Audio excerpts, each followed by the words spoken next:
그 아들은 보이지 않는 하나님의 형상이시요 모든 피조물보다 먼저 나신 분이십니다. 만물이 그분 안에서 창조되었습니다.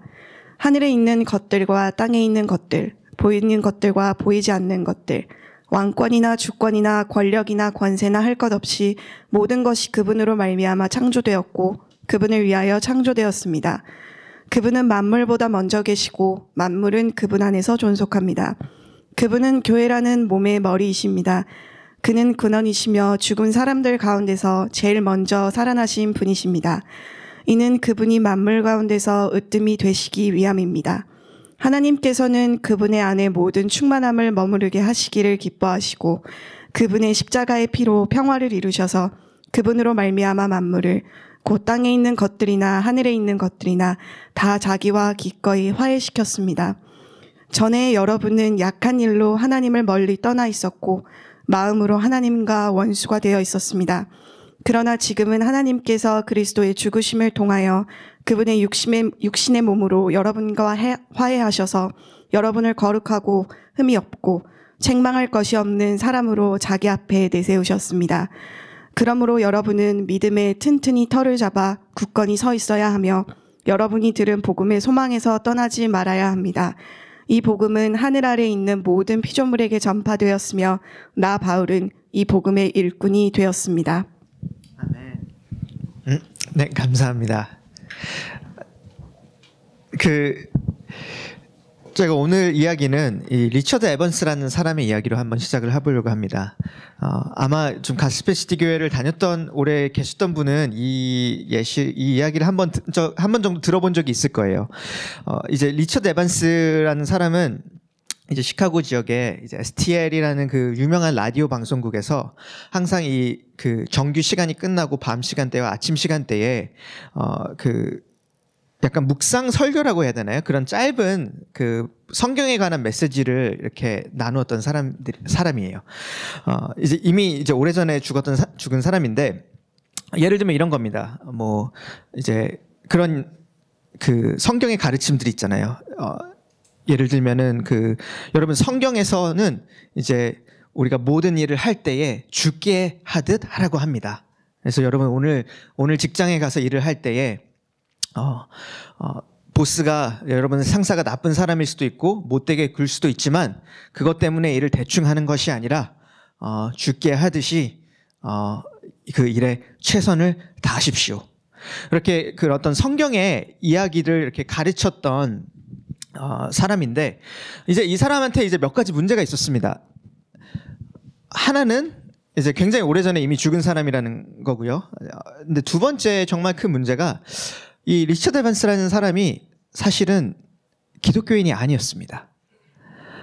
이 사람은 그 모르몬 교회라고 이제 그 한글로 하면 예수 그리스도 후기 성도 교회죠. 이제 미국에 있는 어떻게 보면 가장 큰 그 이단 중에 한 그 교회 수장이 그 리더격에 있던 사람이었어요. 그래서 이 사람이 여러 가지 어떤 성경의 가르침을 이렇게 하고 전할 때에 그 사람이 말했던 내용들이 틀린 내용은 아니었습니다. 굉장히 어떤 성경의 이야기, 성경의 가르침을 이야기했고 분명히, 하지만 문제가 되는 것 중에 하나는 이 사람이 말하지 않았던 것들에 있었습니다. 왜냐하면 여러 가지 성경의 이야기를 하면서도 이 사람이 절대로 하지 않던 이야기들이 있었기 때문이에요. 예수님이 누구이신지에 대한 이야기, 예수님에 관한 이야기, 예수님이 우리의 죄를 위하여서 죽으셨던 그 예수님의 사역에 대한 선포들. 이제 이거는 먼 미국의 이야기입니다만, 저희가 한국에서도 여러분이 조금 교회를 오래 다니거나 아니면 특별히 이단들을 길거리에서 만나다 보면은 우리가 한국에서도 이런 경험을 분명히 하게 됩니다, 여러분. 아직도 기억이 나요.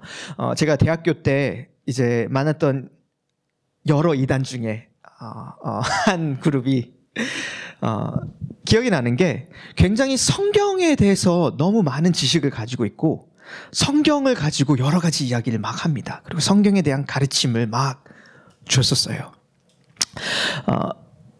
하지만 나중에 제가 더 이제 예수님에 대해서, 복음에 대해서 알고 뒤돌아봤을 때 정말로 기억하게 되는 것은 아무리 그 성경에 대한 이야기를 잘 하고 그리고 성경이 가르치는 어떤 메시지를 전함에도 불구하고 예수님에 대한 이해, 예수님이 누구이신지에 대한 그 이해와 믿음이 다를 때에 그 열매가 그리고 그 끝이 굉장히 다른 것을 기억합니다. 그리고 비단 그냥 이단이나 뭐 다른 어떤 그런 사이비뿐만이 아니라 교회 안에서도 제 생각에는 이런 일이 충분히 일어날 수 있는 것 같습니다. 저는 어려서부터 교회에서 자랐습니다. 태어날 때부터 이제 교회에서 자랐고 교회를 다녔고, 하지만 오랜 기간 동안에 20대 중반이 될 때까지 복음의 메시지에 대해서 정말로 몰랐던 것 같아요. 왜냐면 오랫동안에 그냥 기독교라는 것은 사랑이라는 종교라고 생각을 했었습니다. 기독교는 사랑하라, 하나님을 사랑하고 서로 사랑하라는 사랑의 종교라고 생각을 했었어요. 그리고 성경적으로 볼 때 제가 가지고 있던 생각이 절대로 틀린 생각이 아니었습니다.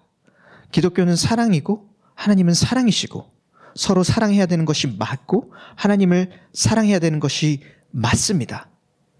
하지만 그럼에도 불구하고 제가 오랫동안 정말로 예수님의 복음의 메시지가 무엇인지를 너무 오랫동안 기억하지 못하고 알지 못하고, 그리고 그 열매가 그 끝이 그냥 내가 언제나 사랑해야 되고 사랑하지 못해서 나를 정죄하고 그리고 소망이 없어지고, 그것이 어떻게 보면 제가 오랫동안 경험했던 기독교의 모습, 저의 기독교의 모습이었습니다. 그래서 우리가 교회 안에서도 우리가 정말로 예수님이 누구이신가를 놓치게 될 때에, 그리고 예수님께서 하셨던 일, 예수님께서 십자가에서 죽으심으로 우리의 죄를 용서하시고 우리의 죄를 대속하신 그 예수님이 우리를 위해서 이루신 일들을 놓칠 때에 정말로 좋은 성경의 가르침들조차 우리에게 짐이 되고, 그리고 정말로 좋은 성경의 가르침조차도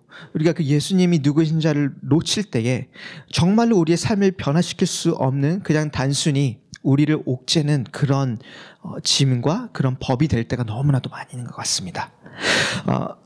그래서 오늘 읽은 이 골로새서의 말씀이 굉장히 중요한 말씀인 것 같아요. 너무 길기 때문에 제가 다 이 모든 내용들을 다 커버를 할 수는 없지만, 오늘 읽은 골로새서의 편지는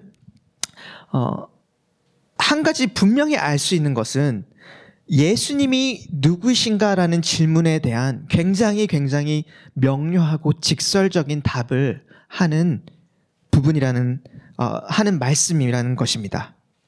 그래서 오늘 우리가 이 말씀을 볼 때 그 질문을 가지고 이 말씀을 한번 다시 생각해보고 읽어보면 좋을 것 같아요. 예수님이 누구이신가? 예수님이 누구이신가라는 질문을 가지고 제가 한 번 더 이 말씀을 한번 살펴보려고 합니다. 그래서 왜냐하면 이제 15절부터 시작할 때에 굉장히 멋있는 말이 나옵니다. 여러분, 멋있는 말이 나오는데 제가 한 번 더 읽어드릴게요. 죄송합니다. 15절에 보면은 이렇게 시작을 합니다. 그 아들은 보이지 않는 하나님의 형상이요 모든 피조물보다 먼저 나신 분이십니다. 만물이 예수님 안에서 창조되었습니다.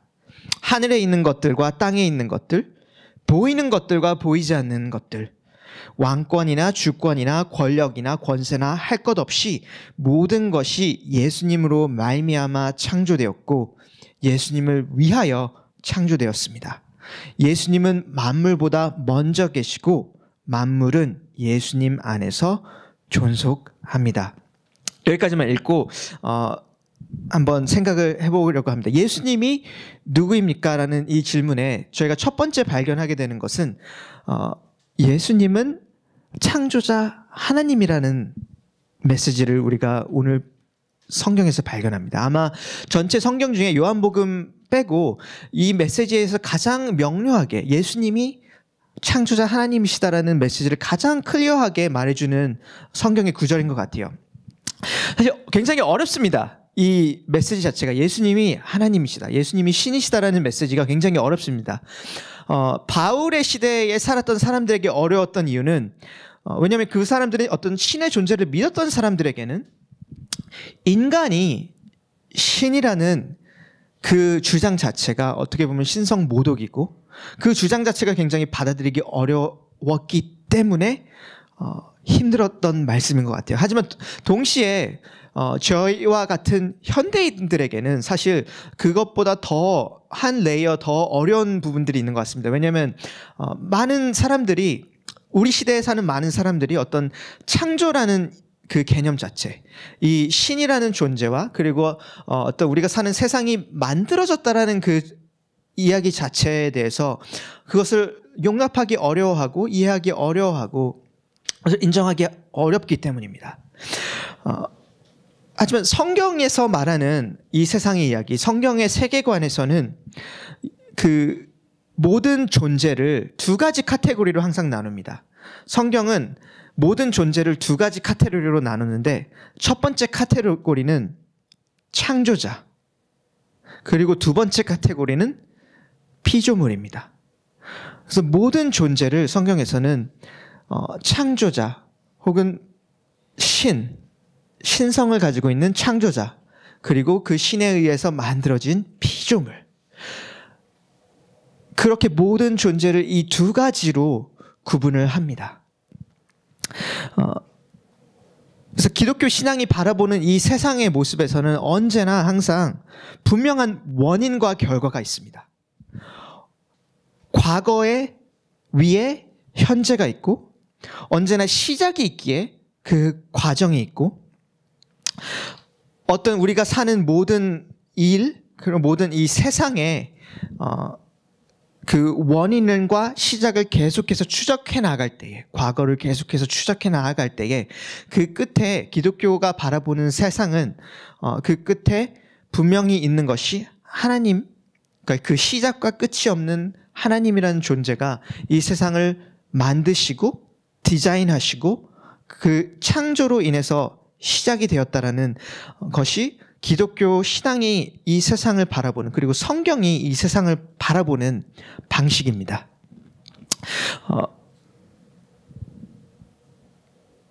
우리가 현대인이 가지고 있는 생각과는 굉장히 다릅니다. 왜냐하면 제가 주위에서 요즘 많이 이야기를 해볼 때 대부분의 사람들이 어떤 이런 세상에 대한 이야기, 어떤 세상의 시작과 그런 의미에 대한 이야기를 할 때 제일 많이 듣는 것은, 많은 사람들이 가지고 있는 생각이 이 우리가 사는 세상이 어떤 시작과 끝이 없는 어떤 무한한 그냥 흐름 가운데 있고, 그냥 그 안에서, 그 무한한 어떤 시간과 공간이 존재한 그 안에서 자연스럽게 어떤 우연이라든지 아니면 어떤 것들에 의해서 무언가가 시작이 되었고 이렇게 이루어졌다라고 그렇게 생각을 하는 경우가 많이 있는 것을 제가 발견합니다.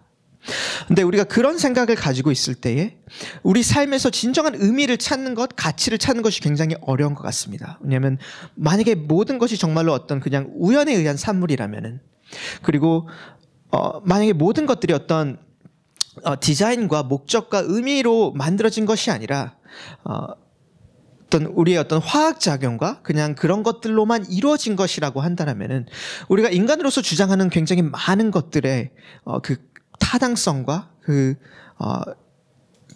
기초가 없어지기 때문입니다. 그래서 성경이 가지고 있는 어떤 이 세계를 바라보는 모습은 창조자와 피조물의 어떤 분명한 구분이 있고, 이 세상, 우리가 살고 있는 세상, 그리고 나의 삶이 분명한 시작이 있고 분명한 원인이 있고 그리고 분명한 목적과 분명한 의미가 있다라고 이야기를 합니다. 그래서 오늘 우리가 읽었던 말씀에서 이 예수님이라는 분, 2000년 전에 이 땅에 오셨고 아기의 몸으로 태어나신 예수님이라는 사람이 어떤 원인이 있는 그 결과가 아니라 모든 결과를 만들어내는 원인이라고 이야기를 하고, 어떤 우연이나 혹은 어떤 것들로 인한 부산물이 아니라 예수님이라는 분이 시작점이라고 이야기를 합니다. 그분이 어떤 이 세상에 속한 피조물이 아니라 이 세상 이전에 있던 이 모든 것들을 시작하신 창조자라고 이야기를 합니다. 다시 한번 그 16절을 읽어보면 모든 것이 그분으로 예수님으로 말미암아 창조되었고 예수님을 위하여 창조되었습니다. 라고 이야기를 합니다. 그분이 어떤 우리의 삶의 무언가를 이루어줄 수 있는 수단이 아니라 반대로 우리의 모든 삶과 이 모든 세상이 그분을 위해서 존재를 한다고 이야기를 하고 예수님이 이 세상을 위해서 존재를 하는 것이 아니라 이 세상이 예수님을 위해서 존재한다고 그렇게 이야기를 합니다. 그래서 첫 번째 우리가 아는 것은 그래서 예수님은 그 창조자 하나님입니다 라는 것을 우리가 알고 하지만 두 번째 또 우리가 예수님이 누구이신가라는 것에 대해서 알게 되는 것은 예수님은 창조자 하나님이시면서 동시에 죽음을 경험한 인간입니다. 죽음을 경험한 인간입니다. 이제 18절부터 보면은 이제 17절까지 어떤 창조자로서의 정말로 그 권위와 모든 권리와 으뜸이 되신 예수님을 이야기를 한다면은 18절부터는 좀 그 톤이 그 주제가 바뀝니다. 18절부터 보면은 그분은 교회라는 몸의 머리이십니다. 라고 이야기를 하면서 이렇게 말해요. 그는 근원이시며 시작이시며 죽은 사람들 가운데서 제일 먼저 살아나신 분이십니다. 그리고 20절에 그분은 십자가의 죽으심으로써 십자가의 피로 평화를 이루셔서 그분으로 말미암아 만물을 그 땅에 있는 것들이나 하늘에 있는 것들이나 자기와 기꺼이 화해시키셨습니다. 그리고 나중에 22절에도 보시면은 예수님이 그리스도께서 죽으심을 통하여 이 화해의 사역을 이루셨다고 이야기를 합니다. 그래서 굉장히 어떻게 보면 상반된 두 가지가 같이 한 말씀에 있습니다. 왜냐하면 앞부분에는 분명히 예수님은 이 모든 피조 전에 계셨던 신적인 존재라고 창조 피조물에 속한 분이 아니라 그 이전의 모든 것 이전에 있었던 창조자라고 이야기를 하면서 동시에 예수님은 죽음을 경험했고 그 죽음을 통해서 무언가를 이루신 인간이라는 이야기를 합니다. 그래서 이 복음의 메시지가 제시하는 예수님의 모습은 단순히 창조자 하나님인 것뿐만이 아니라 피조물 가운데에 거하시기를 선택하시고 피조물 바깥의 모든 것을 만드신 신이시면서 그 가운데 들어오셔서 죽음을 택하신 신의 모습, 십자가에서 피를 흘리심으로써 이 세상을 만드신 창조뿐만이 아니라 그 우리의 망가진 것들을 다시 회복시키시고 다시 새롭게 만드시는 그 재창조를 하시는 그 하나님의 모습. 그것이 오늘 우리가 읽은 이 골로새서 말씀에서 보는 예수님이 누구신가에 대한 두 가지 포인트인 것 같습니다. 그분은 창조자 하나님이시면서 동시에 그분은 자신들의 사람들을 위해서 죽음을 택하신 그리고 부활하신 하나님이시라는 것입니다. 여러분 우리가 예수님에 대한 이해를 할 때에 이 두 가지가 정말로 함께 갈 때에 이 두 가지가 함께 이해될 때에 예수님에 대해서 이 두 가지를 함께 이해할 때에 거기서 오는 그 복음의 능력과 복음의 힘들이 있습니다. 왜냐하면은 이 두 가지가 함께 갈 때에 전해지는 복음의 메시지는 이런 메시지인 것 같아요. 가장 존귀한 자가 가장 낮은 자를 위하여 죽음을 선택한 이야기입니다. 복음의 이야기는 가장 높은 곳에 계신 왕이 가장 낮은 곳에 있는 종을 위하여 죽음을 선택한 이야기입니다. 가장 깨끗한 의인이 가장 악한 죄인을 위해서 자기의 목숨을 대신하여 내어주는 이야기입니다. 만물의 주인이신 주인이 자신에게서 벗어난, 자신에게 반역을 하고 도망간 그 종을 다시금 찾기 위해서 자신의 집을 떠나서 그 자신의 생명을 죽음으로써, 주심으로써 그 떠나간, 도망간 자신의 자녀와 종을 다시 찾아오는 이야기입니다. 그래서 우리가 이 예수님의 모습, 이 복음의 메시지를 들을 때에, 그리고 그것을 우리가 깊이 이해할 때에 정말로 하나님이 누구이신가를 이해하고 정말로 예수님이 누구이신가를 우리가 알 때에 그것이 우리의 생각과 우리의 매일매일의 삶의 태도와 그리고 우리가 마주하게 되는 문제들을 어떻게 마주해야 될지를 우리가 바꾸고 새로운 소망을 우리에게 주는 것 같습니다. 우리가 만약에 그 어떤 기독교의 메시지를 단순히 그런 창조자 하나님에 대한 메시지로 이해할 때에 하나님이 이 세상을 만드셨고 그리고 우리가 하나님을 믿어야지, 그리고 우리 하나님이 하나님이시기 때문에 우리가 그분의 말씀을 들어야지, 모든 이야기가 틀린 말이 아닙니다. 하지만 그것이 우리의 유일한 믿음일 때에 그 끝은 단순히 우리가 항상 나의 어떤 열심과 나의 성취로, 그리고 내가 어떻게 하느냐, 내가 얼마나 잘 하나님을 섬기고 잘 하느냐에 따라서 모든 것이 결정되는, 결국은 나에 관한 신앙이 될 수밖에 없습니다. 반면에 우리가 어떤 그런 하나님의 어떤 창조에 대한 이야기, 혹은 정말로 모든 것을 만드신 그 하나님과 그 창조자이신 예수님에 대한 이야기를 알지 못하고 그것들을 이해하지 못하고 무시하고 단순히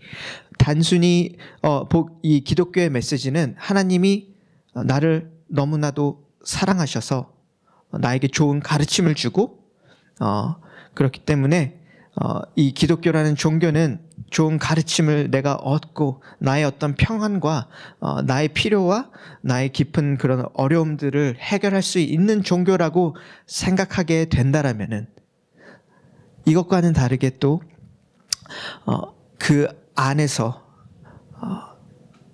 진정한 우리가 회복과 우리 안에 있는 진짜 죄의 문제를 어떻게 해결할 수 있는지 알지 못하는 그 혼란과 어려움 가운데 우리가 봉착하게 되는 것 같습니다.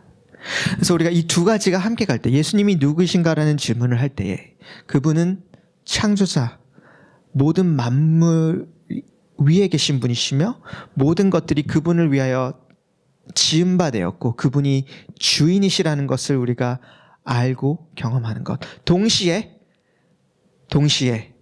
그 가장 존귀한 예수님께서 나의 문제를 해결하기 위해서 자신의 집을 떠나 나에게 오시고 나의 어려움 가운데 함께 하시고, 그것뿐만이 아니라 나의 그 가장 깊은 죄의 문제를 해결하기 위해서 죽음을 택하시고 그리고 부활하심으로써 우리의 소망이 되었다는 것. 그래서 이 두 가지, 창조자의 하나님이신 예수님의 모습과 그리고 인간으로서 죽음을 택하신 그 예수님의 모습을 우리가 같이 이해할 때에 우리가 우리를 향하신 그 하나님의 사랑 그리고 복음의 메시지를 우리 마음 안에서 이해할 수 있고 그것이 우리를 진정으로 변화시킬 수 있는 것 같습니다. 마무리를 하면서 이 질문을 여러분에게 함께 드리고 싶습니다. 우리가 예수님은 누구이신가라는 질문을 할 때에 그 질문이 항상 그 질문에 멈출 수가 없는 것 같습니다. 무슨 말이냐면은 예수님이 누구이신가라는 질문은 항상 예수님이 나에게 누구이신가라는 질문으로 연결이 될 수밖에 없는 것 같습니다. 정말로 오늘 이 말씀에서 있는 모든 것들이 창조자이신 예수님, 그리고 예수님의 어떤 사랑, 속성, 은혜들, 그 모든 것들을 우리가 이해하고 알고 지식으로 알 수는 있습니다. 하지만 정말로 그 예수님이 나에게 누구이신가? 라는 것을 우리가 질문하고 우리가 그것에 대한 이해를 하지 않을 때에 우리가 매주 일요일에 얘기하는 모든 것들이 사실은 우리와 상관이 없어지는 것 같습니다. 예수님이 나에게 누구신가라는 질문을 여러분에게 드리고 싶습니다. 그 질문을 오늘 해보고 오늘의 말씀을 또 한 주간 묵상하면서 볼 때에 예수님이 나에게 누구신가라는 그 질문과 그 답을 말씀 가운데서 한번 찾아볼 수 있기를 격려를 드립니다. 여러 가지 오늘 말씀에 많은 것들이 있지만 제가 한 가지만, 저희가 읽었던 것 중에 한 가지만 나누려고 합니다. 예수님은 우리의 삶의 목적이십니다. 예수님이 나에게 누구이신가라고 했을 때 그분은 나에게 다른 나의 궁극적인 삶의 목적과 목표를 주시는 분이십니다. 오늘 16절에 보면은 만물이 그분을 위하여 창조되었다라고 이야기를 합니다. 우리의 삶이 그분을 위하여 만들어졌습니다. 이 이야기를 들을 때에 마음 안에서 답답함이 있을 수가 있습니다. 내 삶이 나를 위한 것이 아니라 예수님을 위한 것이라고, 뭐 다른 누군가를 위한 것이라고 하는 메시지를 들을 때 어떤 분들은 마음에서 답답함이 있을 수가 있습니다. 왜냐하면 마치 그것이 어떤 나의 삶의 의미를 앗아가는 것 같고 나의 삶의 어떤 진정한 목적을 억압하는 것 같고 그렇게 느껴질 수 있기 때문입니다. 하지만 기독교가 말하는 예수님이 우리의 삶의 목적이라는 것은 우리가 그렇게 지음받아졌을 때 우리가 어떤 목적과 어떤 하나님이라는 그 목적, 그리고 하나님을 예배하고 그분께 영광을 돌리는 삶을 살도록 지음받아되었다라는 그 목적이 있다라는 것을 생각을 해볼 때에 기독교가 말하는 이 삶의 목적은 우리가 하나님이 아닌 다른 것들이 목적이 될 때에 그것이 나 자신일 수도 있고 혹은 다른 어떤 것일 수도 있습니다. 하지만 그것이 어떤 것이든지 그 피조 세계 안에 있는 어떤 것들이 나의 삶의 가장 궁극적인 목적이 될 때에 그것은 결국은 우리를 실패시킬 수밖에 없고 그 끝에는 우리의 실망과 아픔밖에 남지 않는다는 것입니다. 그래서 어떤 좋은 의도나 혹은 좋은 일이 분명히 우리 삶에 있을 수도 있습니다. 우리가 여러 가지를 하게 됩니다. 하지만 이 땅에 오신 그 예수님이 예수님이라는 그 인격이 우리의 삶의 가장 궁극적인 목적이 되고 그분을 사랑하고 그분과의 관계가 우리 삶의 가장 궁극적인 목적이 될 때에 그것은 우리를 억압하고 그것을 억누르는 것이 아니라 우리에게 진정한 자유를 주고 우리 삶의 진정한 방향과 질서와 우리의 필요를 채워주는 것 같습니다. 우리 이 시간에 같이 기도하고 마치도록 하겠습니다.